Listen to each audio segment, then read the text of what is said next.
Kata Nabi SAW, kiamat tidak akan terjadi kecuali pada manusia-manusia yang buruk dan jahat. Di dalam hadis Bukhari yang lain dikatakan, setelah Isa alaihissalam meninggal dunia, manusia mulai kembali lagi berbuat kerusakan, sampai akhirnya terbit matahari dari wilayah barat. Selama belum terbit matahari dari wilayah barat ini, taubat masih diterima. Tetapi subhanallah, kiamat tidak akan dirasakan oleh orang yang beriman. Yang merasakan hanya orang-orang yang buruk dan kufur saja. Makanya kata Nabi SAW, sebelum terbit matahari dari barat itu, terakhir sekali, Allah subhanahu wa ta'ala akan meniupkan angin. Yang angin ini akan mengelilingi seluruh muka bumi ini. Dan tidak ada jiwa yang beriman terkena angin ini kecuali akan meninggal dunia, wafat semua, seluruh dunia, nggak ada lagi orang beriman yang hidup nanti. Pada saat itu kata Nabi SAW, Allah jadikan kiamat yang besar, dan yang menyaksikan kiamat tersebut adalah orang-orang yang kufur saja. Orang beriman tidak akan melihat itu. Inilah makna daripada sabda Nabi SAW, tidak akan pernah terjadi kiamat kecuali pada orang-orang yang buruk. Pada waktu itu sebagian ulama mempertemukan antara dalil-dalil. Mereka mengatakan bahwasanya pada saat orang-orang beriman itu sudah meninggal semua, akhirnya wilayah Ka'bah pun sudah nggak ada yang kunjungin, mati semua orang beriman. Yang lula lalang di muka bumi ini cuma orang kafir saja, yang kufur kepada Allah SWT. Sampai datang satu orang yang mendapat julukan Dzu Suwakatain, seseorang yang memiliki betis yang sangat kecil dari Ethiopia, dari Afrika, orang kafir. Lalu dia datang dan dia merobohkan Ka'bah, Kata Nabi SAW, demi zat yang ubun-ubunku dalam genggamannya, aku sekarang seperti sedang diperlihatkan oleh Allah bagaimana Dzu Suwakatain ini, orang yang berkulit hitam dari Afrika yang badannya kurus dan betisnya saking kecilnya sampai diberikan julukan Dzu Suwakatain, mencabut batu-batu Ka'bah satu persatu sampai habis. Sebagian ulama mempertemukan juga perilaku Dzu Suwakatain ini, kenapa dia hancurkan Ka'bah? Karena waktu itu tersebar berita kalau di bawah Ka'bah itu ada harta tersimpan. Maka dia pun berusaha untuk membongkar, dan tidak ada yang menahan dia pada saat itu, karena memang tidak ada orang yang beriman lagi, sudah habis. Kalau ada orang beriman tidak mungkin dibiarkan, gitu kan. Ini terakhir sekali, kejadian ini terakhir sebelum terbitnya matahari dari barat. Karena kata Nabi SAW, kalau sudah terbit matahari dari barat, memang sudah tidak lagi orang beriman, tidak akan diterima taubat seseorang. Memang sudah tidak ada lagi orang bisa bertobat. Orang kafirin juga tidak tahu kalau mau bertobat seperti apa. Seperti itu kejadiannya. Dikatakan dalam ayat Al-Quran disebutkan dalam surah Az-Zumar ayat 68 sampai 70. Dan pada saat itu, pada saat dipertemukan dengan hadis Nabi tadi SAW, tinggal orang-orang kafir saja, ditiupkanlah sangkakala. Maka matilah semua yang di langit dan di bumi, kecuali siapa yang dikehendaki oleh Allah. Yang tidak mati adalah para malaikat-malaikat yang Allah pilih, seperti 8 pemikul singgasananya Allah, Jibril, Mikail, dan Israfil. Peniup sangkakala sendiri tidak mati pada saat itu, karena dia punya tugas meniup sangkakala yang kedua. Sementara fungsi sangkakala pertama adalah menghancurkan semua yang Allah inginkan. Nanti sangkakala yang kedua itu pembangkitan, pembangkitan dan pengeluaran seluruh makhluk yang ada di bumi, jadi maksudnya yang sudah dalam kubur. Begitu pula dengan bidadari dan pelayan-pelayan dari bidadara surga, hurun 'ain dan wildanun mukhalladun. Mereka itu juga tidak kena pengaruh dari sangkakala ini. Kemudian ditiuplah sangkakala itu sekali lagi, yang kedua.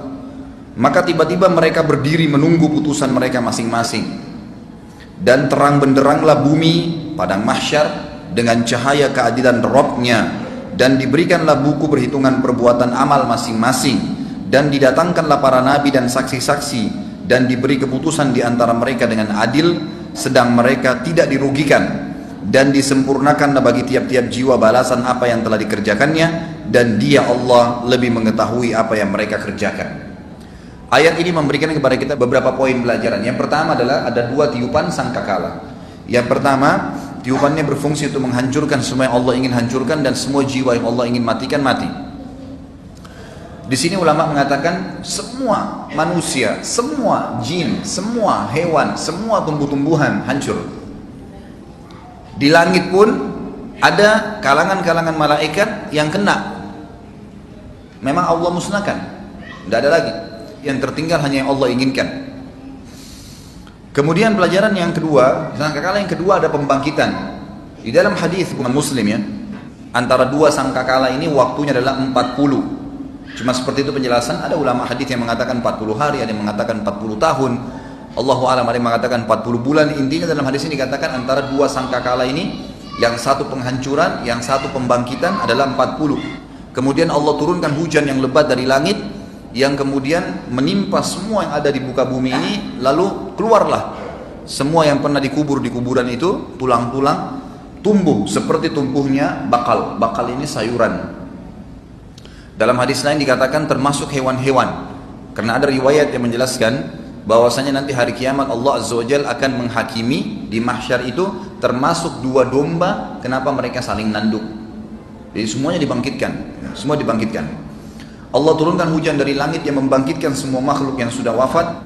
Semua di tubuh manusia umumnya akan hancur, kecuali ada satu yang akan kekal, tidak akan hancur. Itu adalah tulang ekor seseorang. Dari tulang ekor itulah semua manusia nanti akan dibangkitkan kembali pada hari kiamat. Hadis ini memberikan pelajaran kepada kita bahwasanya memang ada tiupan sangkakala, dimulai dengan itu pada hari kiamat. Ayat Al-Quran yang lain menjelaskan surah Al-Haqqah. Al-Haqqah ayat 13-34. Maka ingatlah tak kala sangkakala ditiup sekali tiupan yang pertama. Dan pada saat itu akan diangkat bumi dan dicabut gunung-gunung, lalu dibenturkan keduanya sekali benturan, tabrakan semua. Kita bayangkan kalau ada bangunan yang jatuh, dua rumah berdekatan lalu tabrakan sama-sama hancur, seperti apa dahsyatnya. Bagaimana kalau dua buah gunung, bagaimana kalau seluruh gunung di atas bumi ini tercabut, melayang. Di bab riwayat disebutkan terbang seperti kapas, lalu ditabrakkan kembali ke bumi dengan satu benturan. Kata para ulama, dengan satu benturan itu maka akan berantakan semuanya. Pada hari itulah, pada saat itulah terjadi kiamat, dan terbelahlah langit pada saat itu. Langit yang kita lihat utuh itu terbelah, karena pada hari itu langit menjadi lemah. Dan pada saat itu malaikat-malaikat yang memang memenuhi langit, mereka semua berada di penjuru-penjuru langit, kelihatan. Sekarang kita nggak bisa lihat malaikat selain ada hijab di mata kita, tidak bisa. Allah memang belum izinkan kita melihatnya, kecuali pada saat kita akan meninggal dunia, kita akan melihat, menyaksikan malaikat maut, dan itu termasuk fitnah mati yang pertama kali disaksikan oleh manusia. Pada saat itu terbuka langit dan semua malaikat terlihat di langit. Dan juga dikatakan pada hari itu 8 pemikul arsy Rabbmu yang meletakkan di atas kepala mereka juga hadir. Lalu Allah menyambung di ayat 18-nya, tadi sudah ayat 17 ya. Pada hari itu tidak ada sesuatu pun yang tersembunyi bagi Allah Tuhan kalian. Adapun orang-orang yang menerima kitabnya dengan sebelah kanannya, dalam hadis Bukhari yang lain dikatakan buku-buku akan berterbangan seperti kapas yang banyak, lalu kemudian terbang menuju ke setiap orang di antara kalian. Kalau yang mendapat kitabnya dengan tangan kanannya, tiba-tiba terbang ke tangan kanannya, maka dia bersyukur kepada Tuhannya. Dan yang menerima dengan tangan kirinya, maka dia akan mengatakan bahwasanya saya belum menerima buku saya tidak tahu apa hisab saya. Lanjutan ayat kata Allah Subhanahu wa taala, orang yang menerima kitab dengan sebelah kanannya dia berkata, ambillah, coba baca kitabku ini. Sesungguhnya aku yakin bahwasanya aku akan menemui hisab diriku dengan mudah, karena sudah tangan kanan. Maka orang itu berada dalam kehidupan yang diridhai, dalam surga yang tinggi, di kebun-kebun yang penuh dengan lebat, yang kebun-kebun tersebut dipenuhi dengan buah-buahan yang dekat. Kemudian mereka berkata, para malaikat berkata, makanlah dan minumlah dengan sedap, dengan tenang, dengan senang, disebabkan amal yang telah kalian kerjakan pada hari-hari yang lalu, maksudnya di dunia. Adapun orang-orang yang diberikan kitab di sebelah kiri tubuhnya atau di tangan kirinya, maka dia berkata, wahai, alangkah baiknya kira tidak diberikan kepadaku kitabku ini. Coba juga aku tidak tahu ya hisabku seperti apa. Coba seandainya kematian yang telah saya lalui di dunia itu sudah menjadi penyelesaian segala sesuatunya. Artinya coba waktu mati ya sudah mati aja, gak usah ada pembangkitan lagi. Dia berharap seperti itu. Sungguh hartaku sekali-kali tidak bermanfaat untukku. Bapak ibu sekalian, rekening kita yang penuh dengan nol yang banyak, mobil kita yang mewah bertumpuk, apartemen kita yang banyak, perhiasan yang banyak ditimpun, semuanya kalau anda tidak persiapkan untuk kebutuhan akhirat, tidak disedekahkan, tidak dibagi kepada orang lain, maka pastikan kalimat ini bisa terucapkan dari seseorang di antara kita pada hari kiamat. Naudzubillah. Nggak ada manfaat hartaku, ngapain dulu saya nggak sedekahin, ngapain saya simpan di rekening, ngapain masjid lagi dibangun saya tidak nyumbang, saya tidak terbitkan, tidak cetak Quran, tidak ikut ini dan tidak ikut itu. Telah hilang semua kekuasaan dariku. Ini Allah sudah bongkar. Pada hari kiamat seperti itu pembangkitan orang-orang yang menerima kitabnya dengan tangan kiri. Ini terjadi pada dua golongan. Orang muslim yang banyak dosanya tidak sempat taubat, harus masuk neraka dulu. Dan juga orang kafir dan munafik yang pasti sudah kekal dalam api neraka. Lalu Allah berfirman kepada para malaikatnya, peganglah dia dan belenggu dia, tangannya ke lehernya, kemudian masukkan dan lemparkan dia, campakkan ke dalam api neraka yang menyala-nyala. Kemudian belitlah dia dengan rantai yang panjangnya 70 hasta. Sesungguhnya sebab itu adalah dulu dia tidak beriman kepada Allah Zat yang Maha Besar, dan juga tidak pernah mendorong atau memberikan makan orang-orang miskin. Jadi ini jelas bahwasanya kita akan dibangkitkan dengan dua tiupan sangkakala tadi, dan diceritakan secara umum dalam ayat tadi bagaimana pembangkitan di mahsyar. Ini masih ada dua surah yang kita baca secara umum global bagaimana terjadi peniupan sangkakala dan pembangkitan itu sendiri.